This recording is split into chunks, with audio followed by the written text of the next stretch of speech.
Es politólogo, docente, político, fue diputado nacional, actualmente es legislador electo de la Ciudad de Buenos Aires. Estamos hablando de Leandro Santoro, que lo tenemos en comunicación en este preciso momento. Leandro, bienvenido, ¿cómo estás? ¿Qué tal? Buen día, gracias por llamarme. Estamos viendo tiempos difíciles en la Argentina. ¿Cuál es tu análisis primero que podemos darle a la gente? Bueno, es muy amplia la pregunta. Creo que lo primero que sale es la necesidad de encontrar un rumbo. Creo que la Argentina apostó por un cambio y ese cambio lamentablemente devino en una frustración. Había gente que había confiado que un gobierno neoliberal podía ordenar la macro y de esa manera mejorar la vida de la gente, y creo que esos son los sectores más perjudicados por la política económica, que se deja ver todo esto en un aumento del endeudamiento privado y familiar, en la caída del empleo, en la caída del salario. Y eso lamentablemente está provocando una crisis incluso hasta anímica, no solamente social, sino que hasta anímica, como te decía recién, claro, que hace que la gente tenga la sensación de que después de una frustración probablemente venga el vacío, y por eso la introducción que haces vos, ¿no? Claro. No conozco a nadie que esté contento con este gobierno, ni siquiera los que lo votaron. Sí, justamente por eso da la impresión de que el gobierno está nervioso, porque las intervenciones esta semana del presidente Milei dejan mucho que desear, ¿no? El presidente Milei, como diría Patricia Bullrich, tiene una emocionalidad muy intensa, así que está siempre nervioso. El problema es que creo que no terminan de darse cuenta de lo que le pasa a la gente. No creo que estén nerviosos porque las cosas no les salen. Ellos en su locura deben pensar que está todo bárbaro, porque cuando uno los escucha hablar y dicen que aumenta el consumo, que aumenta la producción, que aumenta el empleo, ¿viste? Uno tiene la sensación que están viendo otro país, que no saben el país que gobiernan. Y eso además incrementa la angustia social, porque no solamente a la gente le va mal, sino que le va mal y siente que los que gobiernan están viendo otro país. ¿Son conscientes que están mintiendo o creen realmente sus mentiras? No sé, yo psicólogo no soy, pero me da la sensación de que ellos tienen un grado de psicopatía fuerte, porque la negación de la realidad es tan abrupta, tan violenta, tan drástica, que probablemente terminen creyendo lo que están diciendo. Pero bueno, la verdad que eso, para dar un dictamen y un veredicto, habría que ser psiquiatra, y yo no lo soy politólogo. Muchas encuestas se dan de la caída abrupta de la imagen positiva que tiene el gobierno, inclusive algunos se animan a decir que el gobierno está terminado. ¿Lo ves de esa manera? No, paradójicamente no lo veo terminado. A ver, creo que está en una crisis, que está en un momento difícil, pero en la Argentina el sistema político en su conjunto tiene enormes problemas de representatividad y de legitimidad. Así que en la Argentina es muy difícil dar por terminado un proyecto. Mucho más porque Milei, a pesar de todo esto que te estoy diciendo, tiene una ventaja con el resto de los gobiernos de la región y con el resto de las experiencias históricas de la Argentina, que es que tiene un apoyo muy activo del presidente Trump de los Estados Unidos. Entonces, mientras él tenga ese respaldo político atrás, que se traduce en el manejo financiero que le permite tener estable el tipo de cambio, no se lo puede dar por terminado, porque en definitiva el gran elemento que explica la gobernabilidad en nuestro país es el control sobre el dólar. Mientras ellos tengan controlado el tipo de cambio y la gente tenga la sensación de que las cosas no se van a ir a la mierda si ellos siguen ganando, van a tener un hándicap a favor. Después habrá que ver cómo lo contrario, o la contracara de eso, que es la destrucción del empleo y la caída del salario, labura en la cabeza de la gente, pero tener controlado el dólar hace que nadie pueda dar por terminado a nadie. ¿Qué se le dice a la gente que la está pasando mal? Porque los tiempos políticos dicen, bueno, hay que esperar las elecciones de 2027, pero la vida cotidiana apremia. Pero que hay que esperar la elección del 2027. ¿Qué otra cosa podríamos...? En el sentido que me lo estás diciendo vos, cualquier otra cosa puede ser tildada de golpista. Y la verdad que la Argentina votó un programa económico y un dirigente político que, a pesar de todo lo que te estoy diciendo, la verdad no le mintió. O sea, no es que el tipo dijo revolución productiva y salariazo. El tipo hizo campaña con una motosierra y dijo que iba a ser el topo que iba a destruir el Estado. O sea, hay un punto donde me parece que eso hay que ser consciente. La sociedad argentina votó esto y lo votó por 4 años. Bueno, lo que estamos viviendo es la consecuencia de haber votado un tipo que con una motosierra se comprometió frente a todos los argentinos que iba a hacer mierda todo. Y lo votaron para hacer mierda todo, y bueno, es lo que está haciendo. ¿La gente es consciente de que votó esto? Sí, plenamente. ¿Y cómo se sale? De hecho, bueno, porque a ver, mucha gente, si vos recordás, decía que quería resetear, que explote todo. Milei le llegaba a decir, bueno, y que explote todo. Hay muchos videos de él diciendo ese tipo de cosas. Claro. Porque estaba la sensación de que solamente una persona que tuviese esas características podía hacer que la Argentina salga adelante.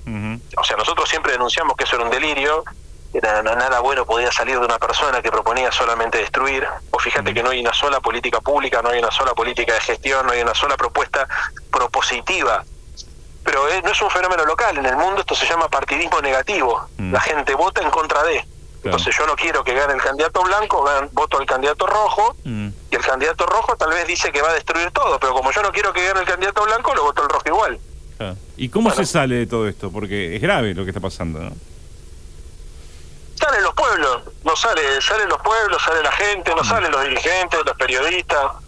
Es como todo en la vida, o sea, si yo te hubiese dicho, si vos me hubieses hecho a mí una entrevista en el 77, probablemente hubiésemos hablado de la legitimidad de la dictadura, y la verdad fue un golpe cívico-militar. Por supuesto que violentaron las reglas de la República y violentaron la representación política al hacer un golpe de Estado, pero había un apoyo pasivo. ¿Y cuándo cambió la sociedad argentina? Y cuando le resultó intolerable la violación de los derechos humanos. Pero para eso tuvo que pasar el nunca más, el juicio a las juntas. O sea, los pueblos aprenden, pasan por estas experiencias. ¿Aprendemos? Entonces, lo que te quiero decir, sin comparar al gobierno de Milei, que es un gobierno electo por la voluntad popular, con el gobierno del 76, del proceso, lo que te digo es que siempre son los pueblos los que dan inicio a un proceso y los pueblos los que le dan un final. No se lo dan los dirigentes políticos. Pero realmente aprendemos porque tuvimos los militares, bueno, tuvimos a Menem, tuvimos a Macri y ahora volvimos a tener a Milei. Y lo mismo, exactamente lo mismo. O sea, nosotros yo ya militaba en el 89-90 y advertíamos que el programa económico del 1-1, la convertibilidad, iba a destruir la industria, el empleo, etcétera, etcétera, y mucha gente lo votó igual. Total, había endeudamiento externo, estabilidad cambiaria como consecuencia de ese endeudamiento y de la venta de activos del país. Y bueno, y todo el mundo decía, el 1-1 hace mierda todo, el 1-1 hace mierda todo, incluso después ganó de la Rúa diciendo conmigo un peso, un dólar, y voló todo por el aire. Claro. Bueno, el 2001 fue la consecuencia de esa decisión que tomamos como sociedad, hay que hacerse cargo. Votamos en su momento un presidente que decía que un peso valía un dólar. Bueno, ahora votamos un presidente que dijo que era el topo que iba a destruir el Estado, y hizo campaña con una motosierra. ¿Qué cree que te diga? No hubo un engaño. Inclusive fue más franco que Menem, porque Menem ganó con un discurso, después religió con otro, pero ganó con un discurso e hizo lo contrario. Este tipo no, nos dijo de entrada que iba a hacer esto, iba a desfinanciar la universidad, que iba a desfinanciar las políticas sociales, que iba a hacer un ajuste sobre el salario, que iba a echar empleados públicos, que iba a congelar las jubilaciones, lo dijo de entrada, no mintió. Sí, en los 80 se generó nunca más a las dictaduras. ¿Se puede generar nunca más a las políticas neoliberales? No. Son dos cosas distintas, porque en este caso las políticas neoliberales, la dictadura llevó adelante un programa, un genocidio, un programa económico y un programa de disciplinamiento social, para lo cual utilizó el terrorismo de Estado, ¿no? Y eso de alguna manera sí fue más, fue impuesto, ¿no? Yo creo que hay mucha gente que acompañaba a la dictadura sin saber lo que estaba pasando, o que se enteró después, o sin tener la real magnitud del horror de la dictadura. En el caso de las políticas neoliberales estamos hablando de otra cosa. O sea, no es nunca, no hay nunca más de eso. No. Acá, porque tampoco es un punto, no hay ni un punto final, ni un cambio de una vuelta de página, es un aprendizaje. La Argentina lo que necesita es racionalizar sus debates, o sea, no puede estar todo el tiempo en un péndulo anímico donde vamos de una punta a la otra. Entonces, bueno, como los políticos profesionales me fallaron, busco un outsider que con recetas mágicas. Pero no hay un nunca más para eso, ¿entendés? O sea, es muy distinto cuando algo te imponen o cuando algo se tergiversa que cuando algo se elige voluntariamente. Lo que nosotros como país tenemos que hacer en todo caso es tener la capacidad de defender los intereses nacionales y de pensar en conjunto y no pensar solamente en lo individual y en el corto plazo.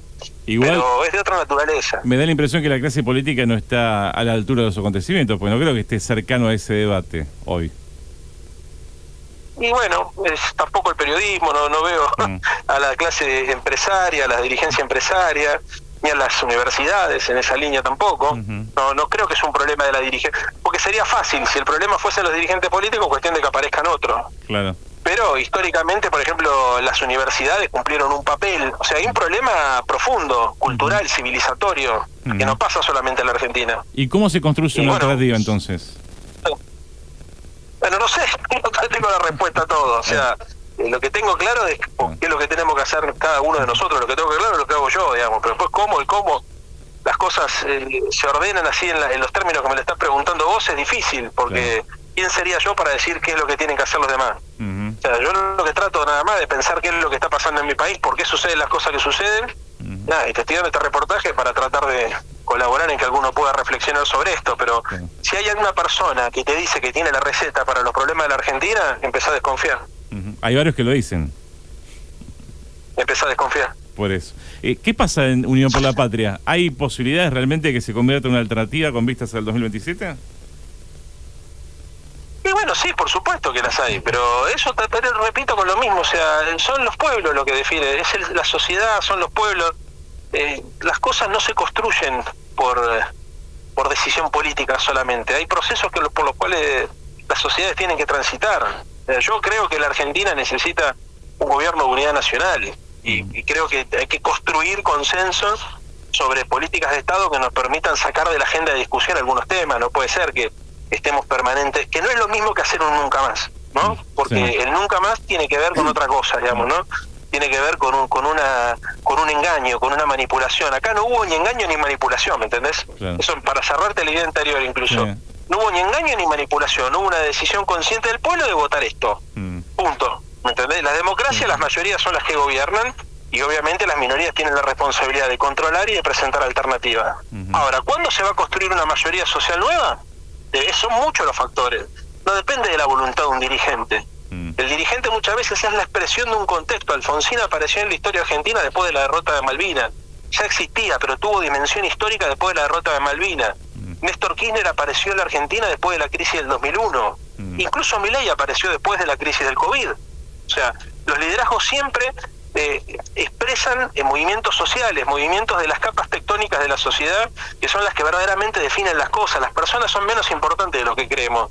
Son corrientes culturales, históricas, aprendizaje político, frustraciones, deseos, lo que termina definiendo, digamos, qué es lo que sucede en cada etapa. No es que un día apareció un liderazgo preclaro, viste, que tenía todo más claro que los demás y condujo al pueblo hacia, no sé, hacia, como dice Milei, viste, hacia la tierra prometida. Esos relatos bíblicos no creo que tengan que ver ni con lo que necesitamos ni con lo que finalmente ocurre. Claro. Da la impresión, por lo menos lo que decís, que el camino va a ser más largo de transformación de la Argentina, ¿no?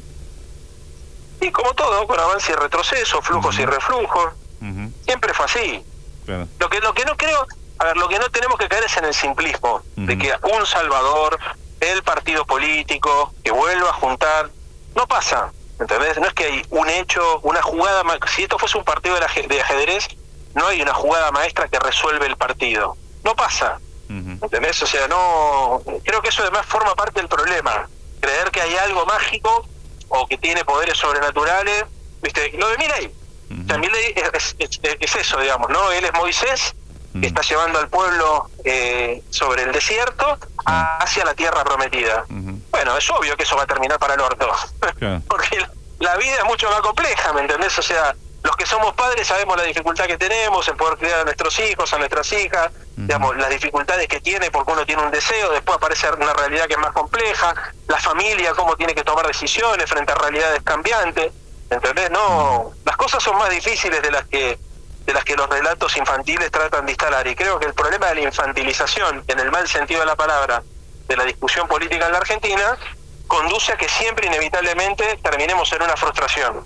Hay que madurar. Recién hablabas de crear una alternativa a partir de una unidad nacional con un programa. ¿Ahí pueden estar todos o hay sectores que no deberían estar? Mira, depende, lo más importante es tener claro el rumbo, ¿no? Cuando vos tenés claro un rumbo, las cosas se empiezan a ordenar. En segundo lugar, una cosa es ganar una elección y ser el responsable de fijar el rumbo, y otra cosa es gestionar donde necesariamente tenés que incluir a otros, a veces incluso de manera transitoria.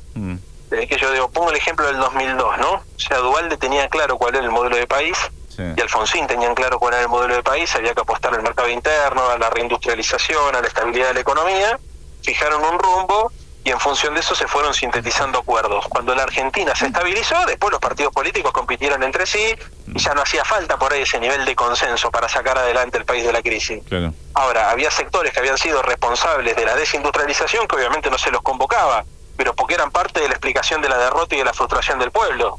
Y esto es lo mismo. O sea, creo que con todas las personas que tengan voluntad, de construir una Argentina industrial, desarrollada, inclusiva, solidaria, que es lo que inevitablemente vamos a tener que discutir cuando termine el gobierno de Milei, porque va a haber que reconstruir todo. Bueno, habrá que fijar un rumbo, habrá que definir un liderazgo y después habrá que tratar de sintetizar posiciones políticas distintas, porque la Argentina no es solamente la provincia de Buenos Aires. Hay distintas miradas regionales que se tienen que sintetizar. ¿Por qué hay tantas disputas de poder dentro de lo que tiene que ver con el armado de la Unión por la Patria, del peronismo? No hay más ni menos que las que hay en la Unión Cívica Radical, en el PRO o en la Libertad Avanza. Claro. Lo mismo. Sí. ¿Por qué no hay una interna? Claro. En principio uno diría que no hay diferencias entre Kicillof y Cristina, y uno ve que hay como tensiones permanentemente, ¿no? ¿Y qué diferencia hay entre Karina Milei y Santiago Caputo? Claro. No sé, pero supongo que la disputa tiene que ver con el poder. ¿Tendría que haber un poco más de criterios de pensar en la gente o no? Sí, pero es como te digo, o sea, hay características que son sociales, no que son los dirigentes que tienen, o sea, es como sociedad tenemos que reflexionar. No es que hay un problema que sucede en la política que no sucede, o que sucede en un partido que no sucede en el otro. Además es un fenómeno global. Está pasando en el mundo, es una sociedad más fragmentada, más individualista, es una sociedad que le cuesta construir. A ver, hay una dificultad, por ejemplo, ayer se lo decía una periodista, que me preguntó por qué el peronismo no lograba contener a la gente que se le desencantaba a Milei. Le digo, por el mismo motivo que tu programa no hace 20 puntos de rating. Porque así como se fragmentaron las audiencias, y no hay un programa que haga 20 puntos de rating, porque hay 20 programas, entonces la gente mira distintos programas con distintos perfiles por distintos dispositivos, entonces todos los programas hacen un punto, 2, 3, 4 a lo sumo, y no hay más uno de 20, 30 como era Tiempo Nuevo o el programa de Grondona. Lo mismo pasa con los electorados, o sea, no hay más partidos de 40, 50 puntos, son todos partidos que van cada vez representando intereses más pequeños, más singulares, y va a seguir pasando esto. Acordate lo que te digo, o sea, va a haber partidos que van a representar, por ejemplo, no sé, a los cordobeses o a un sector de la región o una región de la Argentina, porque es un fenómeno que se está dando a nivel global. O sea, la representación política lamentablemente cada vez está más anclada en singularidades que en intereses generales, en intereses más amplios. Por eso hay una fragmentación mayor. ¿Tiene posibilidades de reelección Milei? Sí. ¿Sí? Sí. Es así. Sí, las tiene, por supuesto. Claro. Bien. Leandro, gracias por el contacto. Y te queda la última pregunta. ¿Dónde te ves el año que viene? Y no lo sé.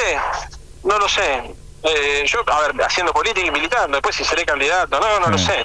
Porque como te digo, también son muchas cosas. A ver, ¿qué va a pasar en los Estados Unidos en noviembre? Eso va a tener mucho que ver con lo que pase en la economía argentina, cómo evolucione la opinión pública.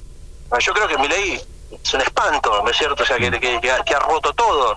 Ahora, también hay que ver la gente cuánto tiempo tarda en tomar la decisión de volver a cambiar de opción, de votar otra cosa, de arriesgar, de volver a confiar.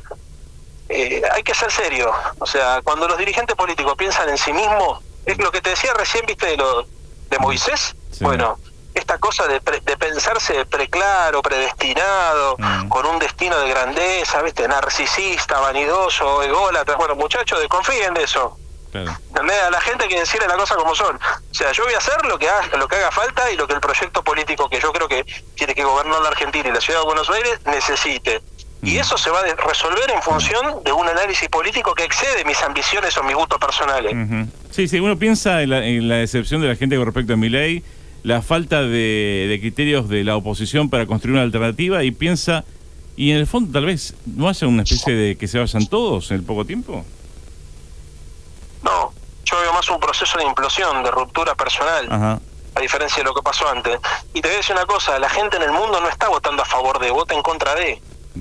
Entonces se llama partidismo negativo. Entonces así se construyen las mayorías. Las mayorías se construyen en función de un acuerdo sobre lo que no se quiere. Y después lo que está enfrente de eso se fragmenta. Pero no es algo que le pasa. Todo lo que vos me estás diciendo, analizar la política brasilera, la política uruguaya, la política chilena, y pasa exactamente lo mismo. Por ahí con menos intensidad que en la Argentina, porque la Argentina tiene una característica cultural más dramática, más del tango, ¿me entendés? De la melancolía, del dramatismo. Eso pasa un poco más. pero no pasa nada que no pase en otros países de la región. Las redes sociales, todo esto cambió. Las redes sociales, los algoritmos, la forma de comunicar, la subjetividad, el cambio en el mercado laboral, la forma de producir, la forma de generar riqueza, los deseos de los pibes, las nuevas expectativas. Todo esto cambiaron. Cuando yo era pibe, por ejemplo, el mayor logro era comprarse una casa, y los pibes no se quieren comprar una casa. Claro. Muchos no pueden y quieren, pero en general cambiaron las expectativas, otros prefieren viajar, otros preferían tener un laburo toda la vida que les dé la tranquilidad de que se van a poder jubilar en el Banco Nación o en un banco importante. Hoy los pibes te dicen: no quiero laburar más de 2 horas presencial, quiero hacer home banking y no quiero laburar más de 2 años en una misma empresa. Cambió. Ese cambio hay que saber leerlo, porque el peor error que puede cometer la política es pensar que las cosas no cambian y que lo que nos formaron a nosotros siguen siendo los parámetros que forman ahora a los pibes y a las pibas. Esto cambió y eso va a hacer que uno tenga que tener más dinamismo a la hora de interpretar la realidad. Sí, además comunicar bien, ¿no? Porque siempre se destaca de Leandro Santoro la capacidad para comunicar lo que piensa. Hay muchos dirigentes políticos o no tienen esa capacidad o prefieren esconderla, ¿no? Mira, Moisés Levenson decía que había gente que prefería flotar como un corcho, porque trae menos problemas, ¿no? Cuando uno trata de profundizar un poco más las cosas, se la tiene que bancar también, porque si vos vas a decir algo que es polémico, tenés que bancarte la repregunta. Sí. Entonces hoy podríamos decir que hay mucha gente que lo que hace es mira la televisión o lee Twitter para ver qué va a opinar y repite las boludeces que leen en las redes sociales, porque como total son mayoritarias, no generan ruido. Leandro, yo no trato de hacer lo contrario. Leandro, un gran gusto haberte tenido aquí en Más Preguntas y Respuestas. Un abrazo grande. Abrazo, y bueno, dejamos más preguntas que respuestas. Ahí está. Leandro Santoro con nosotros hablando sobre lo que pasa en la República Argentina, ¿no?